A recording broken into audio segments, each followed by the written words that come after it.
A Polícia Militar de Piracicaba prendeu agora há pouco o último suspeito da morte do cabo Canuto. O PM foi executado a tiros no começo do mês. A suspeita é de que a ação tenha sido orquestrada por uma facção criminosa. Renan Borghese Batista, de 25 anos, conhecido como Talibã, estava escondido em uma casa no Jardim Monumento.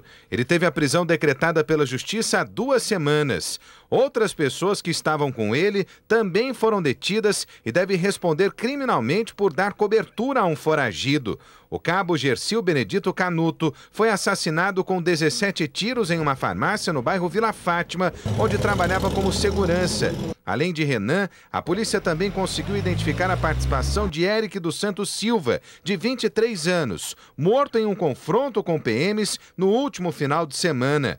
A morte do cabo Canuto aconteceu horas depois de um confronto entre policiais da Rota, grupo de elite da Polícia Paulista e criminosos, que terminou com a morte de 9 integrantes de uma facção criminosa que domina os presídios de São Paulo, em Várzea Paulista. A polícia investiga se a ordem para o atentado partiu da facção.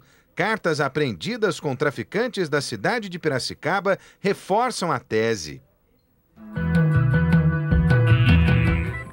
O tempo continua firme e o sol faz com que o domingo seja bastante aproveitável para atividades ao ar livre.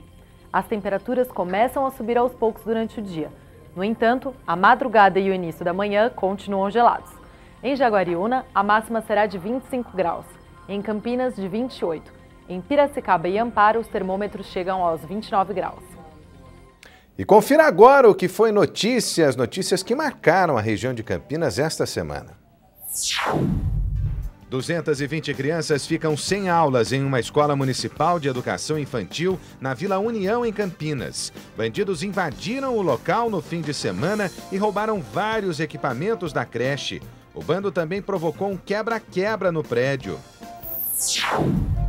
Tem início em Campinas os exames para comprovar se as crianças que nasceram no Hospital Madre Teodora entre janeiro e junho deste ano foram ou não infectadas por tuberculose no surto confirmado pelas autoridades da saúde.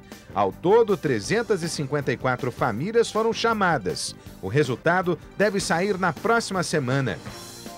4 mulheres são presas suspeitas de aplicar o golpe da lista telefônica. Segundo a Delegacia de Investigações Gerais de Campinas, elas cobravam de empresas uma dívida com publicidade que, na verdade, não existia. Com medo de terem os nomes negativados, os comerciantes se sentiam coagidos a pagar os valores. Para aplicar o golpe, as 4 mulheres usavam um imóvel na Avenida Campos Sales, no centro da cidade. Elas vão responder por estelionato e formação de quadrilha.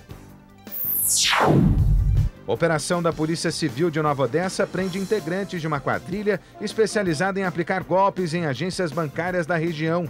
O prejuízo ultrapassa 10 milhões de reais. Band reúne candidatos a prefeito de Campinas para o último debate antes das eleições municipais. Menos travados e mais agressivos, os concorrentes puderam apresentar as propostas e questionar o plano de governo dos adversários. Mega operação da Polícia Militar contra o crime prende 180 pessoas em todo o estado de São Paulo. Na região de Campinas, cerca de 200 homens trabalharam na força-tarefa nas cidades de Sumaré, Hortolândia, Montemor e Nova Odessa. Enterrado em Campinas o corpo da balconista Irani dos Santos. A mulher de 39 anos morreu após sentir fortes dores e não ser atendida pelo SAMU. Segundo a família, foram feitos vários pedidos de socorro, mas nenhuma ambulância foi até a casa da vítima, no bairro Santo Antônio. Em nota, a Secretaria de Saúde de Campinas informou que abriu sindicância interna para apurar as circunstâncias da falta de atendimento. O SAMU também investiga o caso. Candidato a vice-prefeito de Jonas Donizete, professor Paulão, é substituído por Henrique Magalhães Teixeira, filho do ex-prefeito Magalhães Teixeira. Paulão teve a candidatura impugnada com base na lei da ficha limpa. As contas do ex-candidato foram reprovadas pelo Tribunal de Contas da União quando foi diretor da Fundação de Desenvolvimento da Unicamp. E a seguir aqui no Band Cidade, a Ponte Preta enfrenta o Palmeiras, comandado pelo ex-técnico Gilson Kleina. Até já.